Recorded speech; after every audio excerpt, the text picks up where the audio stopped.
So you telling me this girl right here is not real? No, Amos, she's completely CG.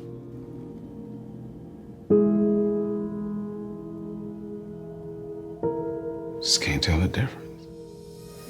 Hey guys, Brandon here, and I'm always on the hunt for a good sci-fi film I haven't seen. We're all familiar with some of the big classics and franchises. Maybe some of you have seen beloved indie gems. Or of course, the foreign films that are on every cinephile's top 100 criterion list. But I think I've found some great ones made recently that have either fallen through the cracks or aren't getting as much attention as I think they should. Now, this is all a subjective list. Some of you guys may have seen these, but regardless, here are my top 5 sci-fi indie gems of the past few years.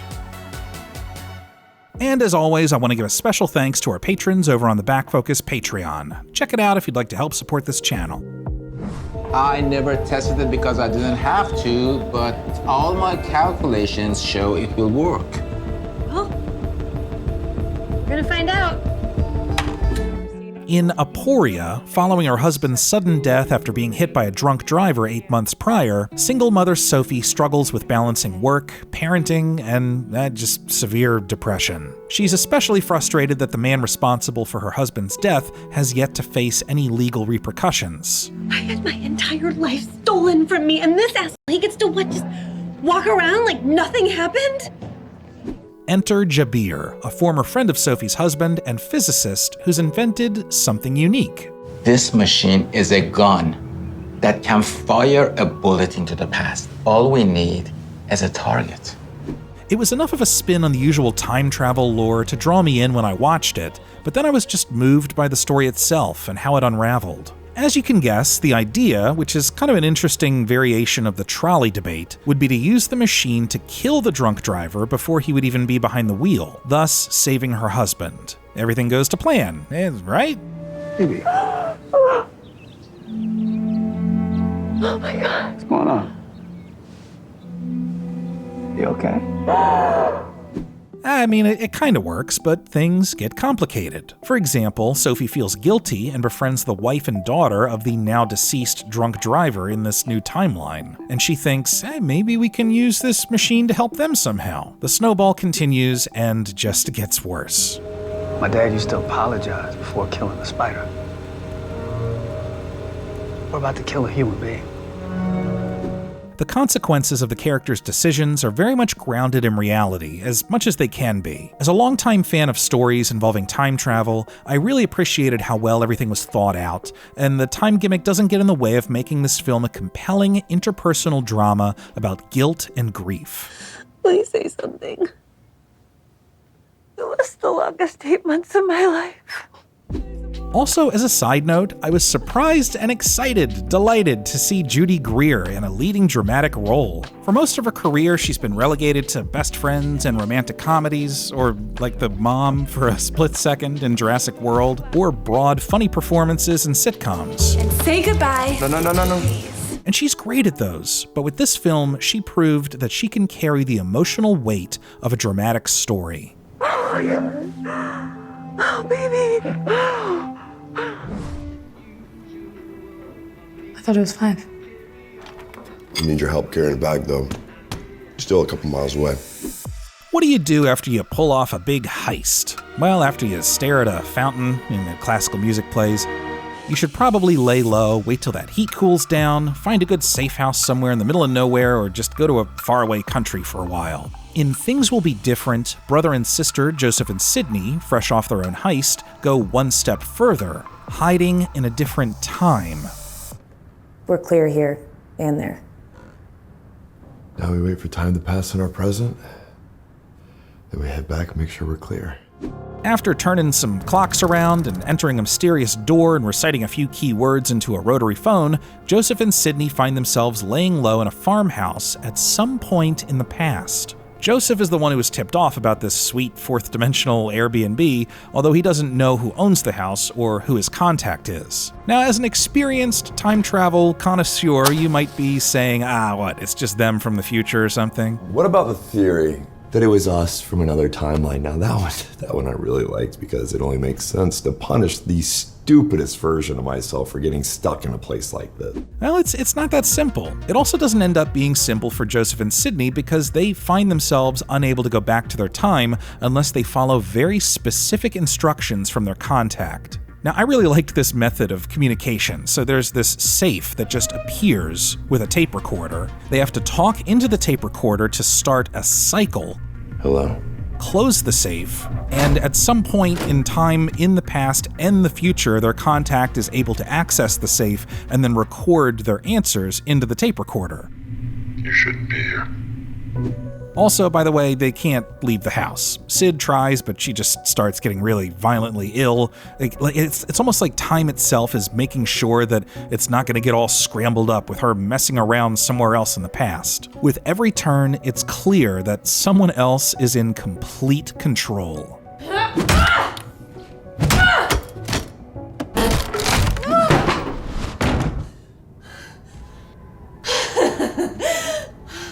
The film's kind of like a combo of Looper and Blood Simple. In fact, those two movies inspired the script, and it makes the most of its small budget. It looks great, the acting is solid, it's mostly in one location, and the time travel lore makes enough sense to follow the story, but also not worry about the specifics. It's like that scene in Looper where Bruce Willis he's just exhausted. He doesn't want to talk about time travel. No, we're not getting into all this. Because if we start talking about it, then we're going to be here all day talking about it, making diagrams with straws. So if you want a slow burn sci-fi thriller, I'd check it out. I just want to go home.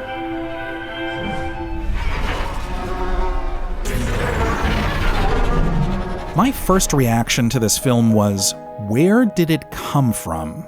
Despite only having a budget of around $5.4 million, Vesper, a dystopian sci-fi film in which humanity struggles to survive after engineered viruses and organisms have plagued the ecosystem, is rich in every way. It looks gorgeous, like the set design is intricately detailed, and the world building here is off the charts. I found the key to unlock the sister seeds.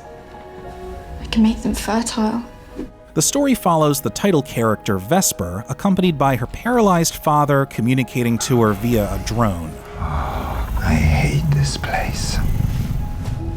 Vesper is just barely getting by trying to take care of her father and is one of many lower-class citizens trying to survive while an oligarchy thrives in enclosed cities known as citadels. In emergencies, Vesper might go trade blood for seeds to her opportunistic Uncle Jonas, who has a host of other children and teenagers he either uses for blood to sell to the Citadel for seeds, or for breeding purposes. I'm not going to become just another one of your breeders. You say it like it's a dirty word. There's a lot going on here story-wise that is both said and unsaid. The script provides just the right amount of exposition in an organic way to firmly and confidently orient the viewer while at the same time leaving strands of unexplained elements to give this sense of depth and awe. Like, well, what is this? I don't know. What are those? What are those? Why is Vesper trying to avoid those? What will happen if they latch on to her? I don't know. How does this work? What is that? How does that work? You tell me. This top 10% of the iceberg storytelling doesn't just stop there. The film makes it clear that there's this complex hierarchy of power, even within the lower classes of survivors, and despite there being a clear-cut chance at a greater good, the maintenance of the status quo is more comforting and intoxicating. But don't think that you can change the order of things. Take every opportunity as it comes to you. I don't want to give too much else away. I just want to say, again, I am stupefied at the budget. I can't even begin to understand what sorcery was involved to turn roughly $5 million into this. The forests of Lithuania where this was shot come to life in a beautiful, dangerous way. Every tree, every plant is breathing, it has a life of its own, and it's mostly practical effects. They're hypnotizing and have H.R. Geiger and David Cronenberg DNA all over them. Overall, Vesper is a beautifully shot, intelligently written fable that really seems like the kind of big-budget sci-fi fantasy that may have swept the nation 30 or 40 years ago, but in the age of streaming and Marvel films, it's no wonder it's been overlooked. I'd love to see more movies like this, but with the way the film and TV industry has shifted so drastically, the best Vesper can do is plant a seed to inspire other storytellers to continue to push boundaries and take similar risks. Välkommen ombord på Aniara. Vi är ett toppmodernt transportskepp som kommer att ta dig hela vägen ifrån jorden till Mars på 3 veckor. I gotta be honest, I didn't like Aniara the first time I watched it. It was late one night, I was scrolling through Sci-Fi movies and Prime Video or something, and the poster caught my eye only because it had this weird spirally optical illusion that made it kind of dance and stand out. So I was like, alright, I'll go with this. So I read the plot. Years into the future, after Earth has become uninhabitable, citizens have been emigrating to Mars via a luxurious spaceship called Aniara. It's pretty much like a cruise ship. There's a mall, there's nice tapas restaurants, like kind of a yoga studio. Well, it's not yoga, it's actually called the Mima, which is an AI that can immerse you in a sort of Earth-like virtual reality experience. You know, like if you're feeling depressed or anxious on the 3-week voyage, you just plug into this thing and let it drift you away. Väldigt förenklat så förflyttar hon oss tillbaks till jorden så som den en gång har sett ut. But within the first week, the Aniara itself has drifted drastically. It's like if the second half of WALL-E all went horribly wrong. After veering off course to avoid a near-fatal collision with some space debris, the ship loses its fuel and is left drifting into unknown space without any means of course correction. Vi har hamnat ur kurs och kan inte vända tillbaka. Men ni kan vara lugna. När vi passerar en tillräckligt stor himlakropp så kommer vi med hjälp av gravitationen från den kunna vända tillbaka i kurs. So they're just depending on passing a planet by chance that will immediately put them on the correct trajectory. Good luck with that. Men jag vill att ni gör er beredda på att det kan röra sig om ett par, max 2 år. Instead of being a nail-biting thriller about a rescue mission or a resourceful engineer who comes up with a brilliant plan to turn the ship around, the bulk of Aniara is concerned with a slow, bleak hopelessness that begins to descend on all the Voyagers. Vi befinner oss i en sarkofag, en likkista. Det är det enda vi med säkerhet vet. Jag tolererar inte den tonen. Jag tolererar inte något jävla hyckleri. 1 year passes, 2 years, 5 years. One of our main characters has a child. What the f does it mean to have a child in these circumstances? Like, how do you as a parent handle that, knowing that you're most likely on a doomed voyage? You're facing a slow, plodding death. Hej! Så långt hästen. Ska vi rida på hästen? Det kanske blir en jockey då, vem vet? Needless to say, people begin to lose their minds. Many take their own lives. Den här månaden. Och det är inklusive familjen i 32. Ja, det stämmer. The ones left over are either escaping into various forms of hedonism, using the virtual reality thing way too much, or, like the captain of the ship, getting jacked and putting on a brave face as they wait for anything. Vi har ett system som fungerar fint nu. Folk går till sina arbeten, de flesta bidrar. Då ska vi inte gå runt och ändra på saker och bestämma vilka mimabilder folk mår bra av att se eller inte. I mentioned that I didn't like this movie when I first watched it. I still don't like it because it makes me extremely uncomfortable and claustrophobic. And I like that. It's kind of contradictory, but as much as I love uplifting, inspiring stories, sometimes it feels nice to just get the opposite. A good dose of terrifying nihilism. Den stora löjligheten i att leva. Men vadå, är det löjligt att vara kär? Ja, det är så perifert alltsammans. Vad vi håller på med. Det är så litet, det är så betydelselöst. Admin code 9781557427663. Switch to dev mode.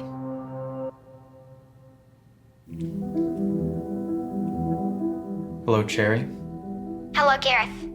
This is one of my absolute favorites. The Artifice Girl unfolds like a captivating stage play, utilizing a 3-act structure, 4 characters, minimal settings, and an exceptional script that consistently defies expectations. It manages to breathe new life into what is now the familiar territory of exploring the moral implications of artificial intelligence. Okay, why does she look like she has feelings?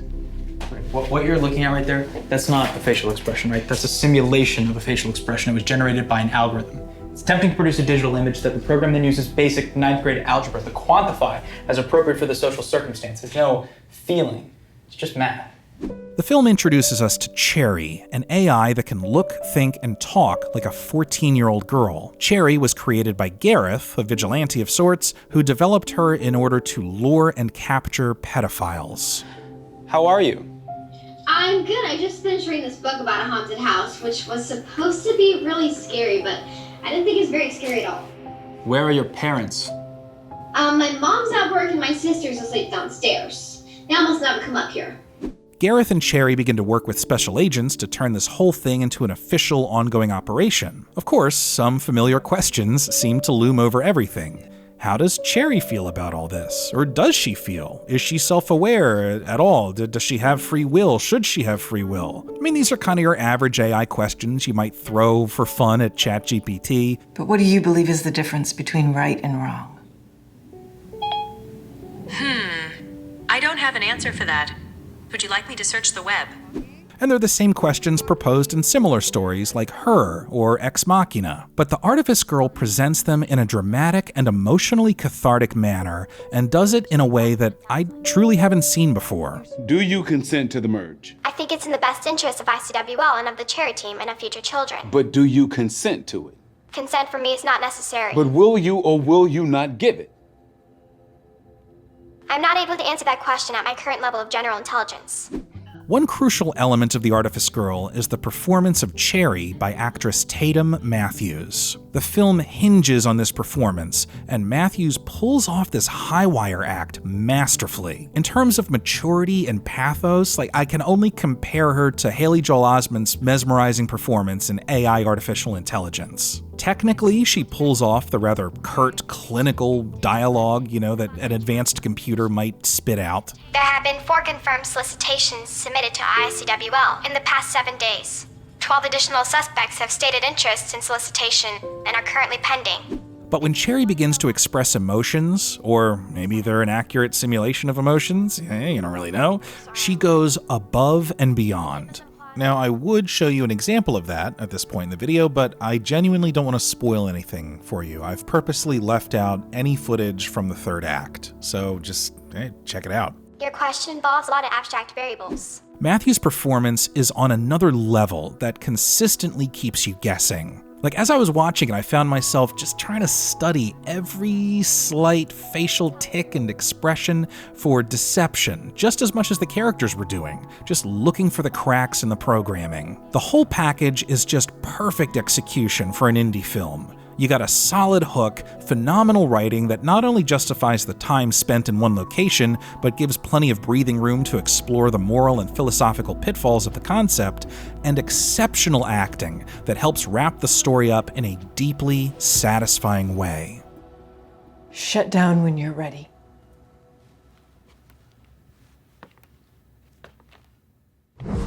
Well guys, hope you like this list, and if you all have some obscure sci-fi films that you like, comment below. I mean, this video may as well have been a ruse to get some decent film recommendations, so please, throw them at me. I could use the escape. Thanks.